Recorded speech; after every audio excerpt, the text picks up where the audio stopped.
गुजराती बोल में बेटा गुजराती फिल्म में क्या बोला? गुजराती में बोला मैं रोमा मानिक हिमाचल की हूँ मैं और मैं बॉम्बे से आई हूँ। मेरे भाई हैं दो, वल्लभ भाई और लाखन भाई, वो लेकर आए हैं।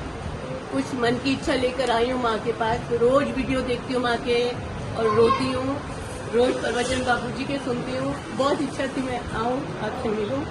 बस मैं बहुत विश्वास के साथ आई हूँ और भरोसे के साथ जाऊंगी माँ मेरी बात पूरी। तुम्हारी दीकरी छो, तुम्हारी दीकरी छो राजभाई शू नाम वो बोलता हाँ बोलता हो ने મને રાદડી બોલે છે ગુજરાતમાં તો ના ના નહીં રાજભાઈ રાધડી નહીં રાજભાઈ રાજભાઈ માં બાપુની દીકરી છો માતાજી તારું બધું સારું કરે નાખેગા તો ઉપાધિ નહીં રાખેગા તારા વિઘન આવરણ મને દઈ દેવાગા માં દઈ દેવાગા મને બધા બાદ માતાજી તને ખૂબ સુખી રાખે આ ગૌરવ છે માં આ ગુજરાતી ફિલ્મની હિરોઈન છે એક્ટ્રાણી હું તો અભણ છું મારી દીકરી છે માતાજી એને ખૂબ સુખી રાખે અને માતાજી એના ઘરમાં ખૂબ નિરોગી રાખે અને ખૂબ ધન દોલત માતાજી એને આપે એવા માના આશીર્વાદ છે બાપ મારી દીકરી તાળીથી વધારો માણેક છે મારી દીકરી બોલ મોગલ